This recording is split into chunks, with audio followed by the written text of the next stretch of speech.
Please, she can't breathe." The desperate shout echoed through the crowded emergency room. A little girl lay in her father's arms, her small chest rising and falling in short, painful breaths. Her name was Maya Johnson. She was only 8 years old.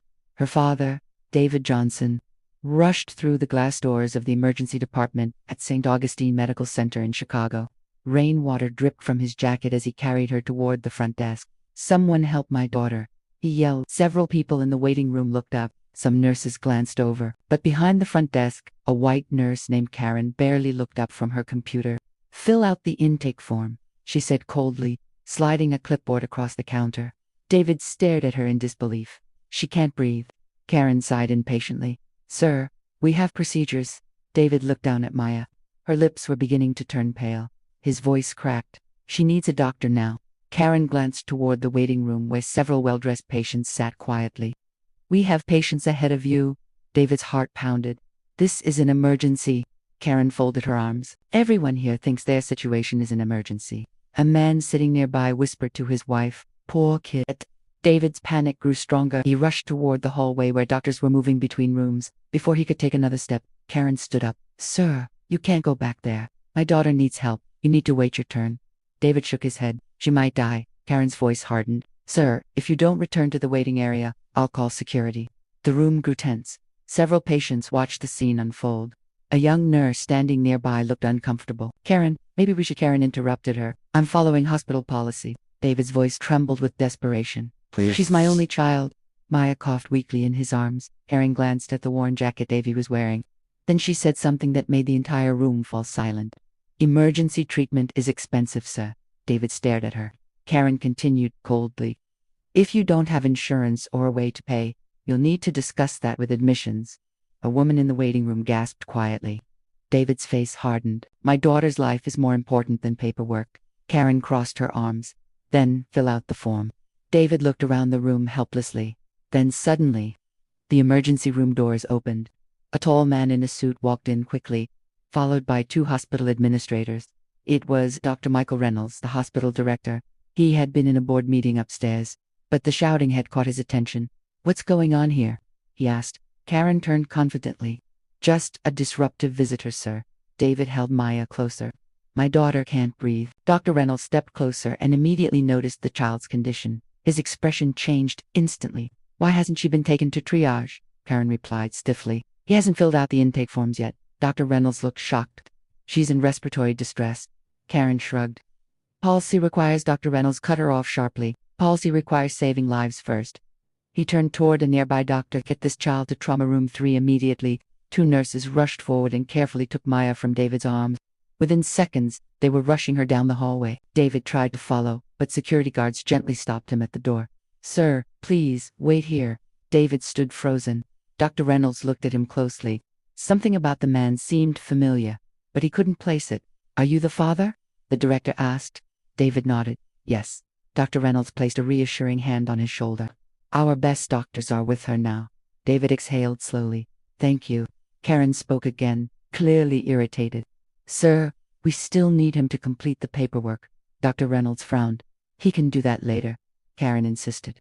"But hospital policy." Before she could finish, another voice spoke from the hallway. "Actually, I think I'd like to discuss hospital policy myself." Everyone turned. A woman in a navy blazer walked into the ER. Behind her were several board members. Karen looked confused. "Who are they?" Dr. Renwad's eyes widened slightly. The woman approached David and smiled respectfully. "Mr. Johnson?" Karen blinked. "You know him?" The woman nodded calmly. "Of course." She then turned toward the room. "Ladies and gentlemen, allow me to introduce David Johnson." Karen frowned.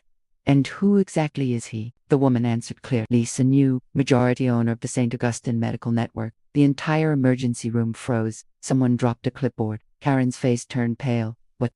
Dr. Reynolds looked stunned. "Owner?" The woman nodded.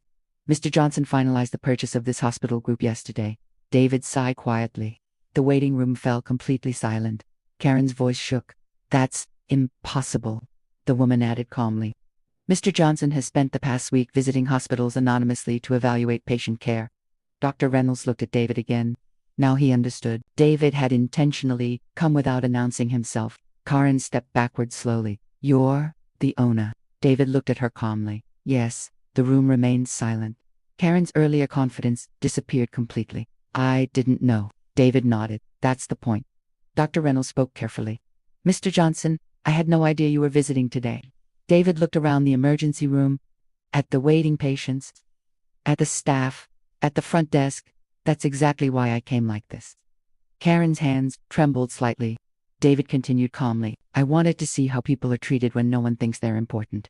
The message was clear, painfully clear. Dr. Reynolds looked deeply concerned. I assure you this does not reflect our standards. David nodded. We'll talk about that later. He looked down the hallway where doctors were treating Maya. For a moment, he wasn't a billionaire. He wasn't a hospital owner. He was just a father waiting for news about his daughter. And nothing in the world mattered more. For a moment, the emergency room felt frozen in time. The words, majority owner, still echoed through the room. Karen stood behind the desk, her face pale as the reality slowly settled in. Just minutes earlier she had treated David like a problem, a man without insurance, someone who didn't belong. Now the entire hospital staff realized they were standing in front of the man who owned the building. But David wasn't looking at Karen. His eyes were fixed on the hallway where doctors had rushed his daughter. Right now, nothing else mattered. Not money, not status, not power, just Maya. Dr. Reynolds cleared his throat carefully. Mr. Johnson, your daughter is in excellent hands. David nodded quietly. I know. He paced slowly across the waiting room floor, the same floor where several patients had been sitting earlier watching the argument unfold. A middle-aged woman in the waiting room spoke softly. I hope your daughter will be okay. David turned and gave her a grateful smile. Thank you. Another man added. That nurse should have helped you right away. David didn't respond to that. Instead, he sat down in one of the waiting chairs, the same chairs Karen had told him to sit in earlier.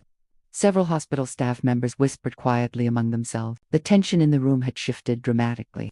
Moments ago, Karen had been completely confident in her authority.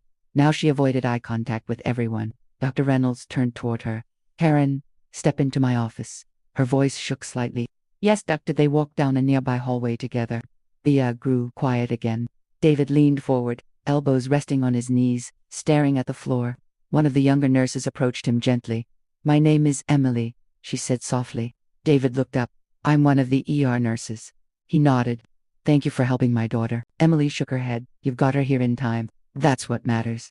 She hesitated before continuing. I'm really sorry about what happened earlier. David sighed.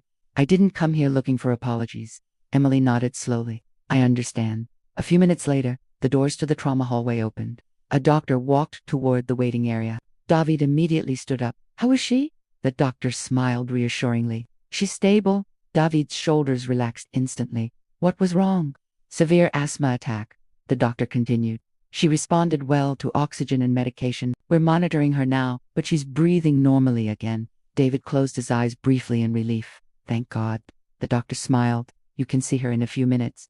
David shook the doctor's hand firmly. Thank you. Across the hallway, Dr. Reynolds returned from his office. Karen was not with him. The hospital director approached David carefully. Mr. Johnson, I want to personally apologize for what happened tonight. David studied his face. Do you know why I bought this hospital network? Dr. Reynolds shook his head. No.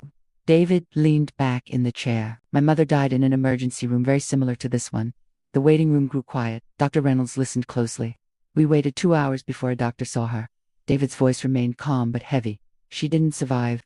The director looked deeply troubled. I'm very sorry. David nodded. That experience changed my life. He continued, I promised myself that if I ever had the power to fix the system, I would. Dr. Reynolds sat down across from him. And that's why you bought St. Augustine? Yes.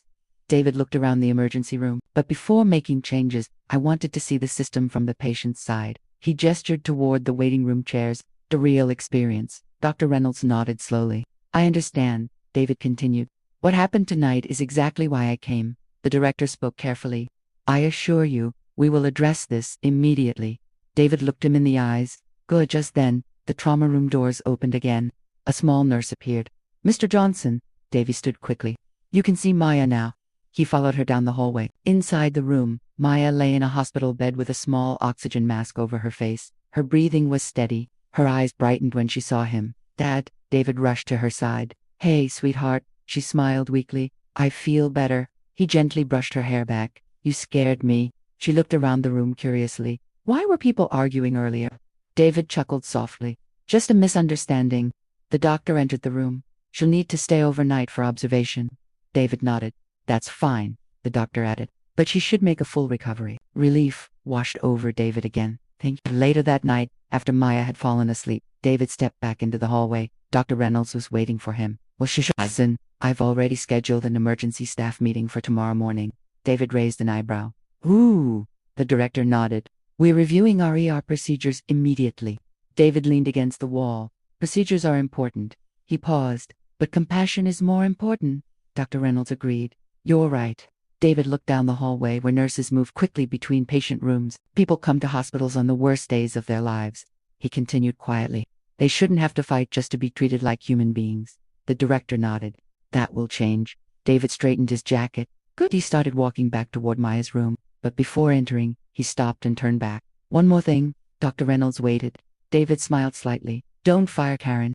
The director looked surprised. You're sure? David nodded. Yes. Why? David answered calmly. Because tonight wasn't just about one person. He looked around the hospital hallway. It was about a system that forgot its purpose. Dr. Reynolds understood. We'll fix it. David opened the door to Maya's room again. Inside, she slept peacefully under the soft hospital lights. For the first time that night, the hospital felt a little closer to the place David had hoped it could become. A place where every patient mattered, no matter who they were or what they looked like.